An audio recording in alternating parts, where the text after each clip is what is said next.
যেমন আমার কাছে এরকম অসংখ্য বই আছে 1400 বছর আগের একজন মরুর ডাকাত লিখেছিল এই পুস্তকগুলো, এবং এই পুস্তক আমার কাছে কোনো মূল্যই রাখে না।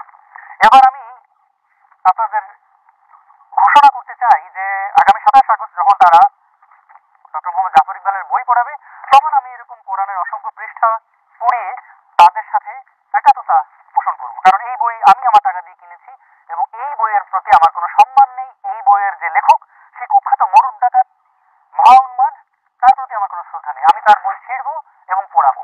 দেখি আপনারা বই ছেঁড়া এবং পড়ানোর উদাহরণ যেটা তৈরি করেছেন সেটা আপনারা কতদূর বাস্তবায়ন করতে পারেন। পৃথিবীর সকল মুসলিম আমরা একাধিক হাদিস পেশ করে বলতে চাই, মনে রাখবেন পৃথিবীতে যেই হোক না কেন, হিন্দু, মুসলমান, বৌদ্ধ, খ্রিস্টান, যে কোনো মানুষ যদি রাসূল সাল্লাল্লাহু আলাইহি সাল্লামের উপরে কটু মন্তব্য করে বা তার উপরে ব্যঙ্গ করার কোন পদক্ষেপ গ্রহণ করে, তাহলে সে হত্যার যোগ্য মর্মে একাধিক হাদিস রয়েছে বুখারী, মুসলিম ও অন্যান্য গ্রন্থে। অতএব পৃথিবীর সকল মুসলিমকে যেভাবে সম্ভব, অন্য বন্ধ করে হোক, বদদুয়া করে হোক, যেভাবে সম্ভব আপনার বক্তব্য দিয়ে হোক, সমাবেশ করে হোক, যেভাবে সম্ভব তার বিরোধিতা করতে হবে। এটাই ঠিক। পৃথিবীর সকল মুসলিম সরকারকে এই সরকারের বিরুদ্ধে কটূক্তি করা, কটু মন্তব্য করা ব্যক্তির উপরে পদক্ষেপ নিতে হবে। এটা পৃথিবীর প্রত্যেকটা মুসলমানের উপরে দ্বীনি দায়িত্ব, ধর্মীয় দায়িত্ব। কিছুই যদি সম্ভব না হয় তাহলে বলতে হবে আল্লাহ তুমি তাকে ধ্বংস করো। কোনটাই যদি সম্ভব না হলে তাহলে মানুষকে এই পর্যন্ত বলতে হবে, সম্মানিত দিন মুসলিম ভাই বোন, একাধিক হাদিস রয়েছে জুমার খুতবা। আমরা গত জুমায় বিস্তারিত বলেছিলাম, কিন্তু সেগুলো হয়তোবা রেকর্ডিং হয়নি, যার জন্য আমরা অবগত হতে পারছি না।